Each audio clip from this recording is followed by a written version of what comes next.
আসসালামু আলাইকুম। আশা করছি তোমরা প্রত্যেকে ভালো আছো। আজকে আমি তোমাদের যে ক্লাস শুরু করব সে ক্লাসের নাম হচ্ছে ক্লাসের অধ্যায়ের নাম হচ্ছে চতুর্থ অধ্যায়, এবং চতুর্থ অধ্যায়ের মধ্যে যে মূল বিষয়টি রয়েছে সেটার নাম হলো সঙ্ঘবদ্ধতার গোড়ার কথা।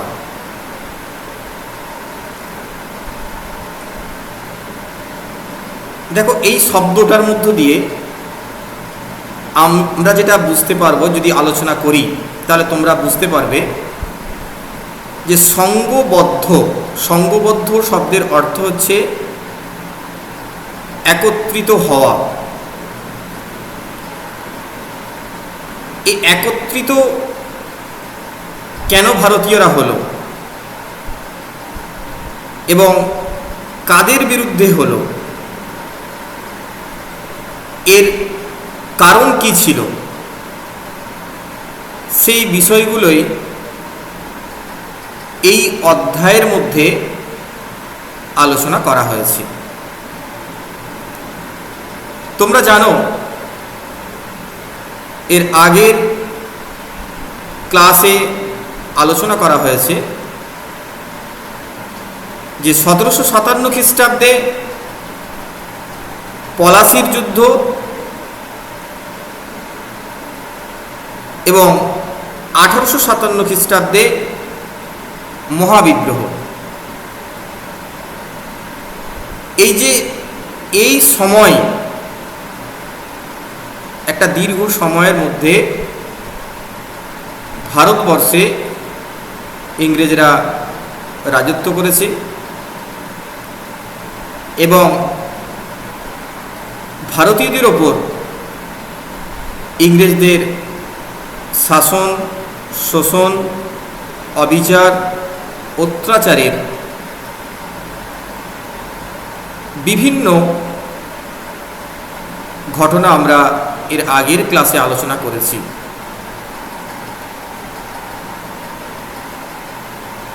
1757 থেকে 1857 পর্যন্ত যদি তোমরা দেখো,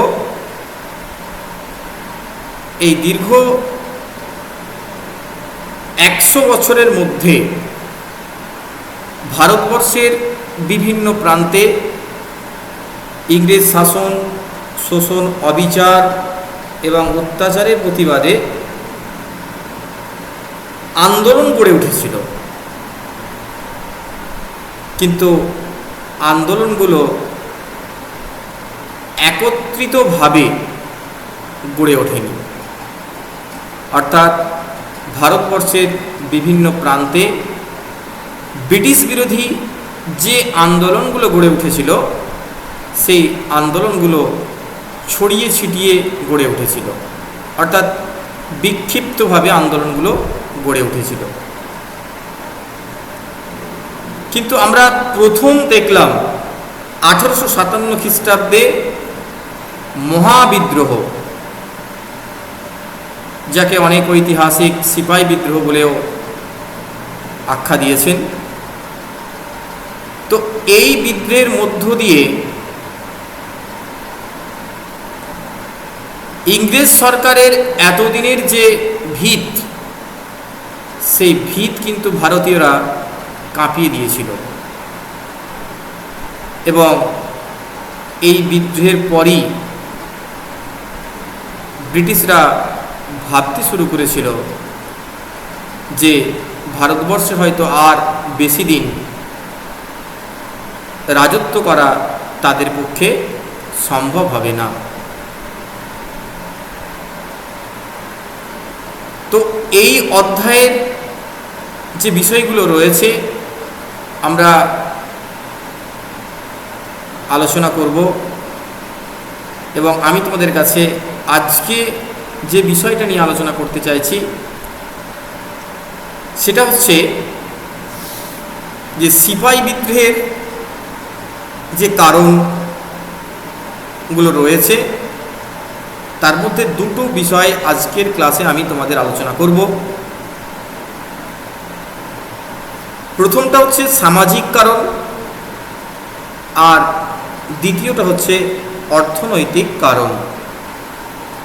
এই দুটো বিষয় নিয়ে আজ আমি তোমাদের ক্লাসে আলোচনা করব। তোমরা জানো যে ব্রিটিশ শাসন ভারতীয় সমাজের সর্বস্তরের মানুষের মধ্যে যে ক্ষোভ সৃষ্টি বা যে ক্ষোভের সৃষ্টি হয়েছিল তার বহিঃপ্রকাশ ঘটেছিল এই মহাবিদ্রোহের মধ্য দিয়ে। তো প্রথম যে বিষয়টা নিয়ে আলোচনা করব, যে পয়েন্টের উপর আলোচনা করব, সেটা হচ্ছে সামাজিক কারণ। এবং এই সামাজিক কারণের মধ্যে কতগুলো গুরুত্বপূর্ণ পয়েন্ট আমি আলোচনা করব। তার মধ্যে রয়েছে শাসক শাসিত সম্পর্ক, ভারতীয়দের ঘৃণা, রক্ষণশীল মনোভাব, ব্রিটিশ কর্মচারীদের অত্যাচার, আরও অনেক পয়েন্ট রয়েছে। মূলত এই কয়েকটা পয়েন্টের উপর আলোচনা করব আজকের ক্লাসে। দেখো, প্রথম যে পয়েন্টটা আমি তোমাদের সামনে তুলে ধরলাম, সামাজিক কারণ হিসেবে শাসক শাসিত সম্পর্ক। এই পয়েন্টের মধ্যে শাসক কারা আর শাসিত কারা, তাহলে আমরা শাসক বলতে এখানে ইংরেজদেরকে বোঝাচ্ছি বা বুঝি, আর শাসিত অর্থাৎ শাসকদের দ্বারা যারা শাসিত হচ্ছে তারাই শাসিত, অর্থাৎ ভারতীয়রা।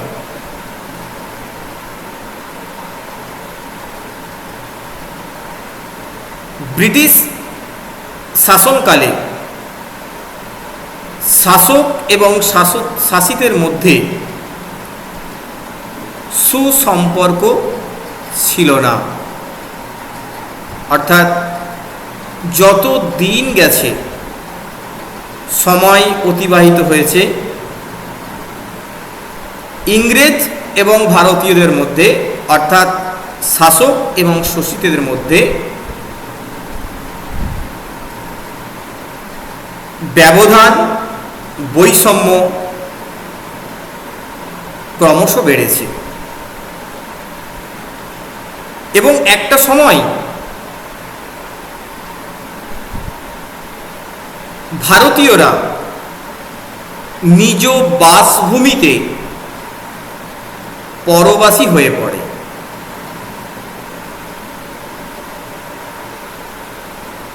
তাহলে আমরা এখান থেকে পরিষ্কার এই পয়েন্টটা থেকে আমরা যেটা বুঝতে পারি যে শাসক হিসেবে যেটা ইংরেজদের করা উচিত ছিল, ভারতীয়দের প্রতি ভালো ব্যবহার করা, বিভিন্ন দিক থেকে ভারতীয়দের সহযোগিতা করা,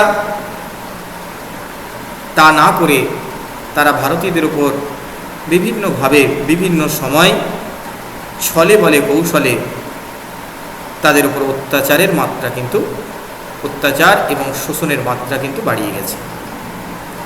যে কারণে শাসক এবং শোষিতের মধ্যে যে সম্পর্ক, এই সম্পর্ক কিন্তু সুসম্পর্ক কখনো প্রতিষ্ঠিত হয়নি।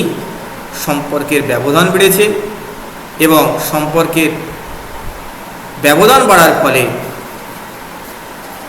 ইংরেজদের প্রতি ভারতীয়দের যে মনোভাব, অর্থাৎ ঘৃণার মনোভাব, বৈষম্যের একটা মনোভাব তৈরি হয়েছে। এরপরে আমরা সামাজিক কারণ হিসেবে দ্বিতীয় পয়েন্ট তুলে ধরতে পারি ভারতীয়দের ঘৃণা।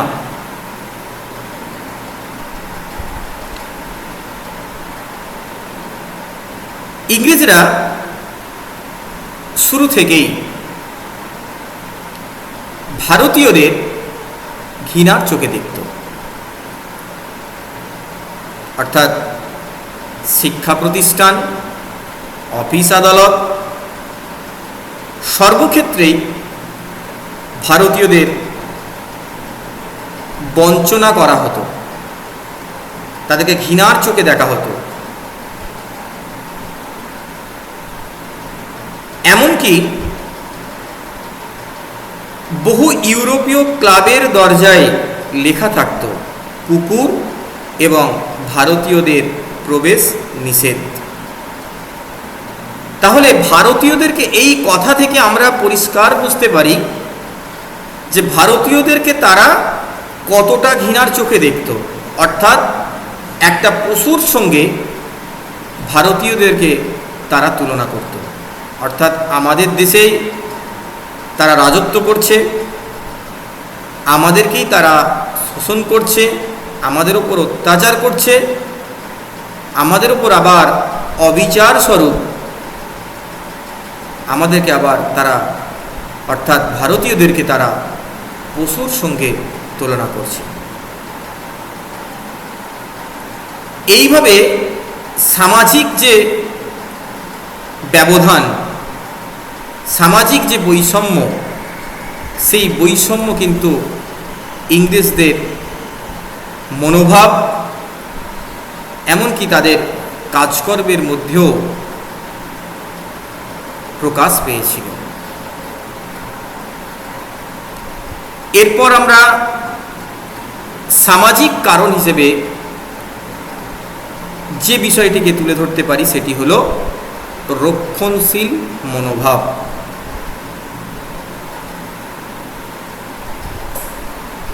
ইংরেজ ইস্ট ইন্ডিয়া কোম্পানি যখন ভারতে আসে, ভারতবর্ষে ইংরেজ শাসন শুরু হওয়ার থেকেই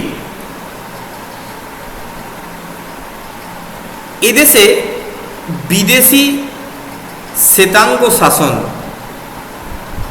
কখনোই ভারতীয়রা মনে প্রাণে মেনে নিতে পারেনি। অর্থাৎ ইংরেজদের যে শাসন, সেই শাসন ভারতীয়রা কখনো ভালো চোখে দেখেনি। তার কারণ তাদের শাসনের মূল উদ্দেশ্যই ছিল শোষণ করা, ভারতীয়দের উপর অত্যাচার, অবিচার, বঞ্চনা করা, যে কারণে ভারতীয়রা ইংরেজ শাসনকে কখনোই ভালো চোখে দেখেনি। শুধু তাই নয়, মোগল শাসনের বা মোগল সাম্রাজ্যের পতন ঘটিয়ে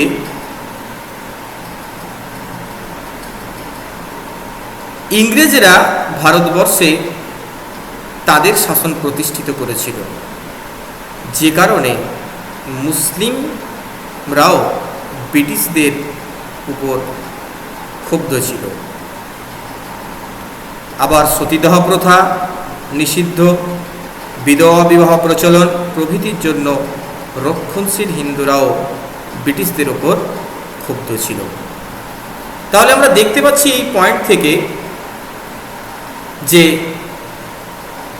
ভারতীয়রা ইংরেজ শাসন শোষণকে যেমন ভালো চোখে দেখেনি, তেমনি মুঘলদের কাছ থেকে ইংরেজরা শাসন ক্ষমতা দখল করার পর মুসলিমরাও কিন্তু ইংরেজদের শাসনকে ঘৃণার চোখে দেখত। শুধু তাই নয়, বাল্যবিবাহ, সতীদাহ প্রথা ইত্যাদি নিষিদ্ধ করার ফলে রক্ষণশীল হিন্দুরাও কিন্তু ইংরেজ শাসনকে ভালো চোখে দেখেনি। সামাজিক কারণের আরেকটি গুরুত্বপূর্ণ পয়েন্ট, সেটা হচ্ছে ব্রিটিশ কর্মচারীদের অত্যাচার। অর্থাৎ ব্রিটিশ শাসনের বিভিন্ন উচ্চপদস্থ কর্মচারীদের অত্যাচার ও ব্যভিচার ভারতীয়দের জীবন দুর্বিষহ করে তুলেছিল। কোল, ভিল, সাঁওতাল, মুন্ডা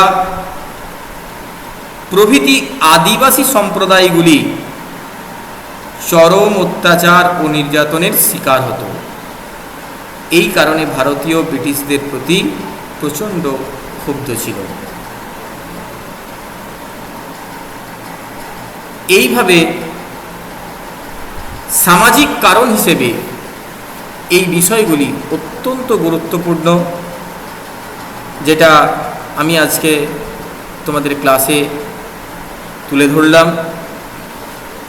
যদি কারো বুঝতে অসুবিধা হয় তাহলে পরবর্তী ক্লাসে তোমাদের আলোচনা করব। এখানেই তোমাদের আজকের ইতিহাস ক্লাস 10ম শ্রেণীর শেষ করছি।